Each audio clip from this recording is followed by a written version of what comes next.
Hi, dear fans, friends, and subscribers of Cricket Happenings. This is your host Ram, welcoming you to your Saturday edition of the Cricket Happening Show. And on this Cricket Happening Show, it's going to be the third day's play between South Africa and Australia and the first Test match of the series. And what a day for South Africa! In fact, Dean Elgar and Duminy carried on in a brilliant fashion to put up a 250 runs partnership for the third wicket, which kept the Aussies on the field for two sessions without a single wicket, and they were really hunting for one. And both of them, Duminy and Edgar, went on to make centuries. And finally, when stumps were drawn for the day, I would say South Africa were definitely sitting on the driver's seat here because the score read 390 for 6. So essentially, they were 388 runs right now, with 2 runs being nipped off because of the lead. But I think this is going to be a very tough time for us. I wouldn't say the pitch is very bad, but I think Australia have to really play out the squints to actually go and win this particular test match if at all they need to. But South Africa definitely looking favourites here with the show that they have put yesterday, and that is what one would expect the Aussies to do so, but one has to wait and watch. So that is something that I'm going to talk about. Other than that, there's nothing, not much of any cricket news which is making the headlines, barring the second test match which is coming up between Sri Lanka and Zimbabwe. But definitely my concentration will be on this today, and let's have a look as to what happened on the third day's play at the WACA in Perth. So South Africa actually resuming their innings with Dean Elgar and JP Duminy at the crease, and Dean Elgar and Duminy were looking pretty comfortable. Yes, there was an odd shot which was missed, or the odd ball which was missed, but other than that, it was they both were confidence personified. Duminy was very good through the offside. He was playing some exquisite strokes through the offside. At the other end, his partner Dean Elgar was a man who was ready to actually occupy the crease, which he did on the previous day itself. So it was in stark contrast. Duminy was the one who was racing towards his century, but Dean Elgar was biding his time. And as far as Dean Elgar was concerned, he predominantly was collecting runs through the onside, but JP Duminy was getting runs through the offside. As this partnership was really blossoming like a flower for South Africa, which kept the Aussies on the field for two sessions without a wicket, and the South Africans were rising to great heights here with this 250 run partnership. Especially happy to see that JP Duminy has hit form. JP Duminy has been struggling, and there was also talk that it seemed the former player Ashley Prince actually talked Duminy out of retirement. Duminy was probably considering retirement because of his poor form, but I think Duminy has definitely hit the form at the right moment. He has really pulled up his socks here, I would say, as Duminy was the one who was the more entertaining of both, as he was the one who was stroking the ball beautifully.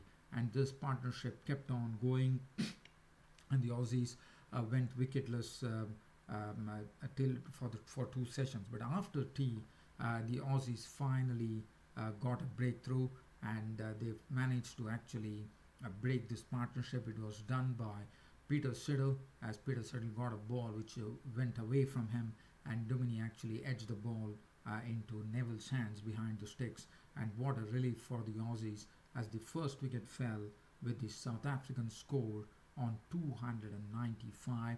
Duminy's contribution being a brilliant 141 with 24s and 1/6, and this is going to go a long way for JP Duminy to actually to keep his place in the team. Not only keep his place, also continue his continue his career as far as cricket is concerned. And after that, we saw once Duminy was gone, it was du Plessis who came in, and du Plessis was looking pretty charged up. I mean, he didn't want he didn't want to loosen the things, and he decided that he is the one who is going to play his strokes. At the other end, Elgar, as usual, as I said, was into his shell, but Du Plessis was playing some nice strokes, and he was willing to play his strokes. He was not really. He knew that South Africans were in a good situation, so he decided to play his strokes, and it really fetched him 32 runs with 6 boundaries. But then Josh Hazlewood picked up the wicket of after the new ball was claimed. The wicket started going. First it was Duminy, and then it was the turn for Dean Elgar to depart, but not after Dean Elgar had made 127 runs, 17 fours and 1 sixes, his highest score in Test cricket, surpassing the 121 that he got against the West Indies. And also for JP Duminy, after 2014, he has been making a century. So you could just look at how Duminy has been struggling in international cricket and Test cricket, and finally, I think his floodgates have opened for Duminy here. After that, we saw the wicket of Bavuma going. Bavuma actually, after hitting 2 fours, got caught into a pull shot. He went to actually pull Mitchell Starc, and it was not Starc. It was Mitchell Marsh who was the bowler. He tried to pull him, and Usman Khwaja took the catch. He was gone for 8. That made it 246 for 5, and within 6 runs added, Du Plessis was a goner. As I said, he was trying to play his strokes. He was doing it pretty well, but Mitchell Starc had the better of Du Plessis, getting him caught by Neville for 32 with 6 boundaries. And when stumps were drawn, Quinton de Kock was not out on 16 with 2 boundaries. Vernon Philander was not out on 23 with 5 boundaries. And South Africa giving a real tough time to the Aussies on the third day, finishing on 390 for 6. And definitely, I'm sure there are 2 more days to go, and South Africa have all the time in the world, and they can even play up till tea time if they so wish. But again, it's Quinton de Kock, as you know, he's a very good player. He also did well in the first innings as well. Vernon Philander is also looking pretty good. He played some nice strokes in his very sweet little knock of 23 with 5 boundaries. So I think the pitch definitely not going to be easy on the 4th and 5th days for sure because of the wear and tear.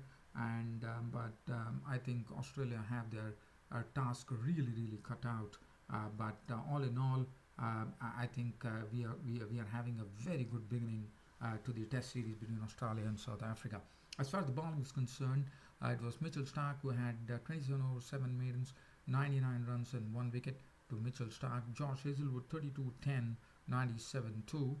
Siddle had 2 for 47, 22-8, 47-2. Mitchell Marsh had 1 for 52, 22 overs and 4 maidens. 21 overs, 2 maidens, none for 76. Nathan Lyon returning wicketless. Adam Burgess none for 2. So that is as far as the match is concerned. And I think as Australia are definitely having their task cut out. Their first priority today would be to really bowl out the South Africans pretty quickly. Now, the one good thing would be, but again, the ball is also old, but probably in the morning they can get some movement, and Mitchell Starc could probably make some inroads. That would be great because the more and more South Africa score, I think Aussies would. But again, it's not going to be easy because you have one of the wonderful players, Quinton de Kock in the middle, and Vernon Philander, as I said, was looking good. So I think the Aussies have their task cut out. But Aussies will be hunting for quick wickets, and South Africans will be looking out for some quick runs tomorrow. So that is as far as the match between on the third day's play between Australia and South Africa is concerned. But I'm just trying to see whether there is any cricket news that I could speak about. As I said, the only cricket news that I could think about is Zimbabwe versus Sri Lanka, the second test match coming up after Zimbabwe lost the first test, but definitely they really defied the Sri Lankans very well, I thought, in the first test match. But in the second test, probably one could see more improvement coming in from Zimbabwe, I reckon. So I think that is going to be the second test match, which is going to be coming up tomorrow. I don't have much time here today to really get on to that particular match and actually review it. So due to a paucity of time, it's about time for me to actually sign off on this cricket show. But I think we are bracing ourselves for a wonderful 4 days play coming up at the WACA in Perth. And I think one can't wait to see what really is going to happen on the 4th day. That's about it, dear fans, friends, subscribers, and your host Ram will be seeing you tomorrow. That's on a Sunday. Till such time, it's goodbye.